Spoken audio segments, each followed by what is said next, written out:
How you doing, YouTube subscribers? My name is Marcus Christian. Today we were having our first interview for Wealthy Minds TV. I'd like to introduce to you Mr. Donnie Kyte, CEO of Ikewear. How you doing today, brother? Pretty good. All right. So, tell me about a lot of merchandise, a lot of things going on. So tell me a little bit about yourself. Where you from? I'm from Warren Court. Okay. You know what I mean? Like, my real name is Donnie Kyte. You know what I mean? Born and raised Hill District. Okay. You know what I mean? One of 5 kids. Okay. Got 5 kids in my room now, which is ironic. But yeah, that's about it, man. All right. So tell us about your establishment. How long have you been open? Well, this particular spot, it's only been 2 years, which is Molly's World now. Used to be Ikewear. Okay. Was the store up on Heron Avenue. So I might have did that for maybe 7 years, Heron Avenue, and 2 years here. So. Okay. All right. So is this your only location, or you plan on expanding a little bit more beyond this? Well, right now this is the only location. The only expansion I may do as far as the stores might be online. Okay. You know what I mean? At least right now. Okay. So what made you get involved in the clothing industry in the first place? It's a couple influences. First, the idea of me making a transformation, you know, leaving the streets. Okay. You know what I'm saying? And I was trying to figure out what my next move was going to be. And I think it was what, FUBU had came out? Mm-hmm. Maybe FUBU came out. I think my cousin Nappy Head and them had something going on at the time. Okay. And, you know, I was just like, let me try myself in the clothing. You know what I mean? So I came up with, you know, just sketching up ideas and all that. And, you know, I made a decision to go this way. Okay. So once I came up with my idea, which is a few of them, I started off with Mad Circle. Okay. Most of y'all know Warren Court, you know, Mad Circle. I got to put that out there. And then I went from Mad Circle, came up with the idea of doing Ikewear, which you have today. All right. So what's the meaning behind Ikewear? I mean, I know a lot of people here in the street. You know, what's the actual meaning behind Ikewear? I mean, where does it come from? Where it derived from is Ikewear, which is the clothing line, which derives from the influence of the terminology Ike. Okay. Which is a terminology or a term of endearment, which is also influenced from Sean Harris, Okay. whose nickname was Ike. Okay. So you have Sean Harris, whose name was Ike. When he passed away, rest in peace, solid brother, real love brother from the community. When he passed away, we took Ike and we made it into everything. Okay. Just for the love and compassion that we have for him, to keep his name and his legacy alive. We put it in our head, people put it on their cars, we put it everywhere to where eventually it rolled onto our tongue, which was a term of endearment, as I said, is a greeting for us, Okay. just for his love. So I took all of that and I turned it into a clothing line, which you have today, which is Ikewear. So, something else I was curious about. What does the 36 mean, representing Ikewear? 36 represents a number. Like, I know, like with all the clothing lines, I paid attention. They always had a number that was attached to it, right? So I had a real close friend of me that I grew up with, ended up passing away in the streets. Mm-hmm. Most of y'all may know is Hard Tizzy. You know, I know him as Terrence Jones, aka Hard Tizzy. But man, real talented dude. My belief is one of the cats that probably could have made it out of here on his athleticism, Okay. but got caught up in the streets. You know what I mean? Ended up losing his life. So in his commemoration, I just took one of the numbers that he played football, which was 36, Mm-hmm. which I believe from what I hear, he really was a fan of Jerome Bettis. That's why he wore that number. Okay. So I took that number and I associated with Ikewear just to keep his memory alive also. All right.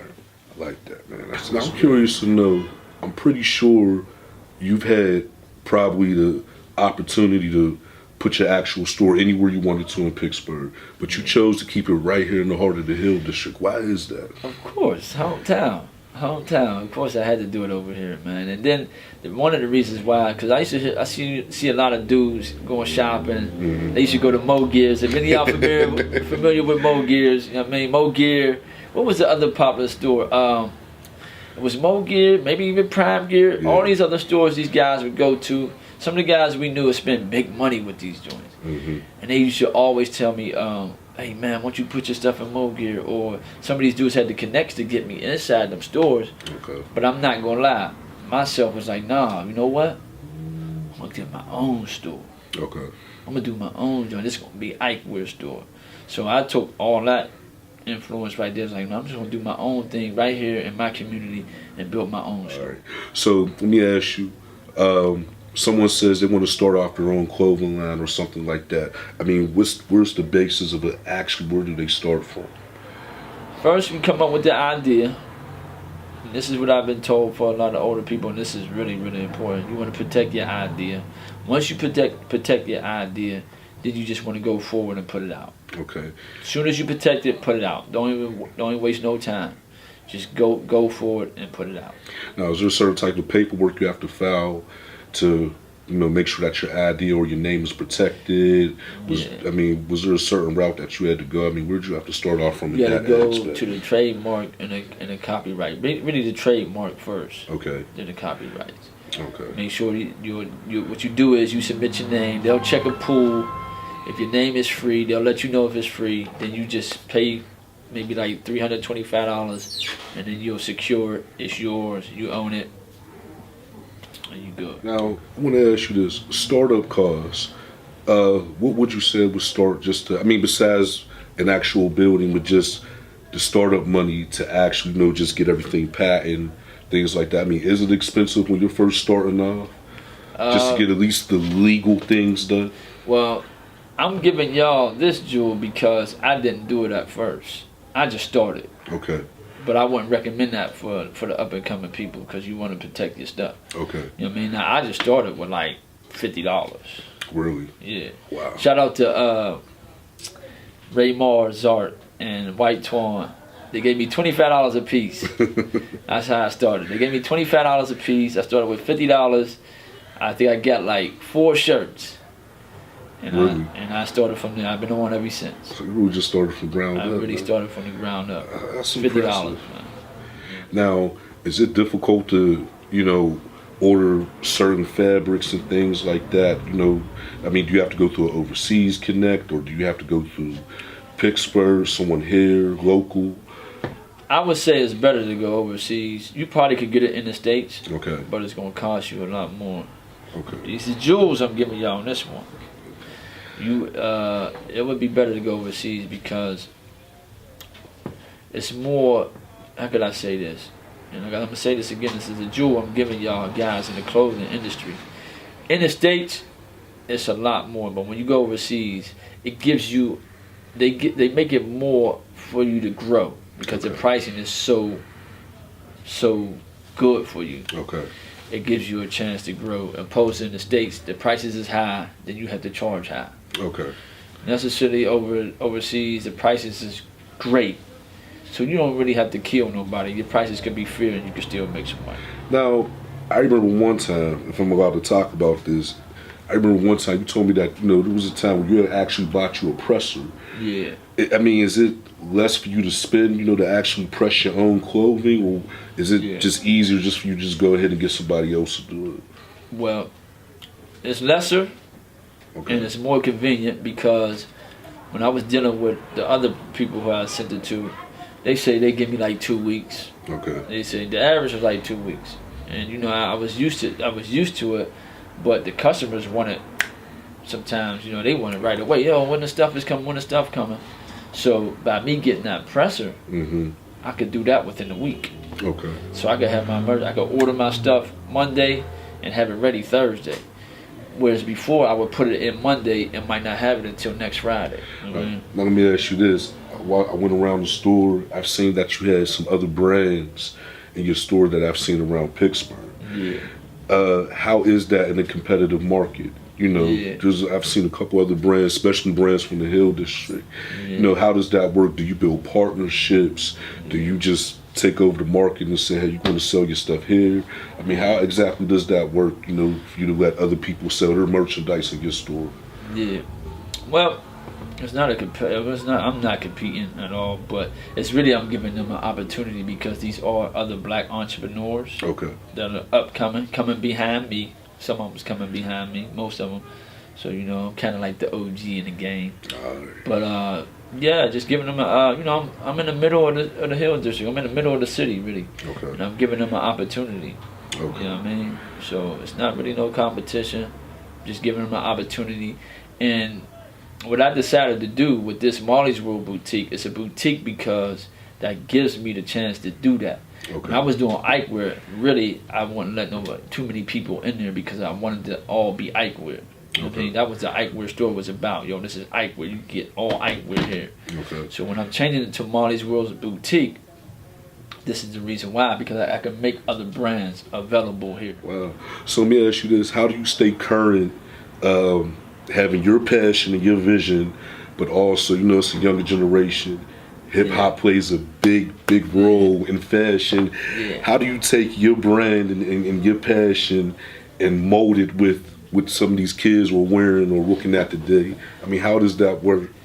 You know what? I ain't gonna say I pretty much molded with these new guys, cause I ain't gonna lie, I'm a little stubborn. I don't wanna conform to skinny jeans and joggers. I don't really wanna do that. So I still keep it from my essence of my era where I come from, the '80s. You know what I'm saying? I keep stuff. Some of the tops is tight, but I try to stay loose. Well, I just go from my idea, my fashion, where I came from. I mean, my era, like the '80s, and them guys could dress. You know what I mean? Them is the OGs.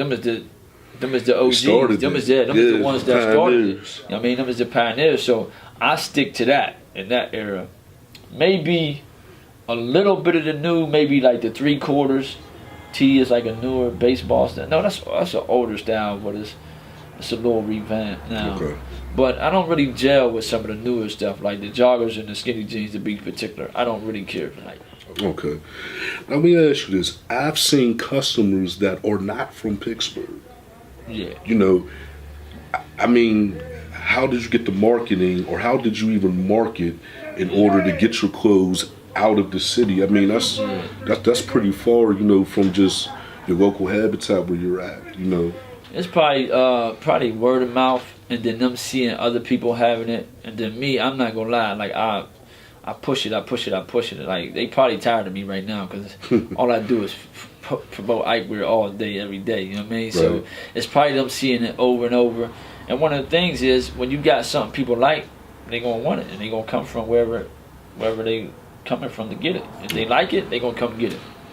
So I think that's what pretty much plays a part of them seeing other people with it and probably hearing about it, and then them seeing it for themselves, liking it. Like, I like that. If you could sum up what Ikewear does for the community, what it stands for the community, how it represents the community. Oh, man. If you could sum that up in 60 seconds, what would you say? In 60 seconds, man. Who got you go longer? Because you're the first interview. I don't know if it's going to take 60 seconds because I'm going to get straight to it. I mean, basically, Ikewear is a movement, as I say, and the movement here is to restore this community, man, to revitalize a community that has been torn down over the years.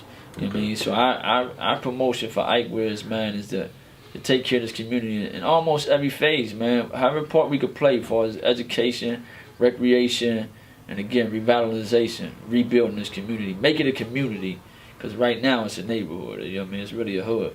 But, just trying to restore stuff that's been taken away, man, and put the culture back. All the stuff that I know that I came up that was available is gone. All the traditions that we was coming up under, crack. When crack came in, it just tore the whole community up, man. It took we just dropped a lot of our traditions. You know what I'm saying? And I know that because I played a part in it. And then when I knew better and learned better, I said, well, I got to come back and play a part of how do I fix it. You know what I'm saying? So that's part of our mission too, Ikewear, is to fix with a lot of the stuff that's been broken and build the people up. Let me ask you this. I've seen you donate money, as far as, the certain things that were going on in the neighborhood. I know that one time, I think you have funded, was it a kickball game of Kennard? I've seen countless young guys walk in here and you give them advice. How would you tell other black-owned businesses in the community you know, how would you tell them, you know, what would be the best way for them to get involved as far as the way that you're involved with the community to help this problem?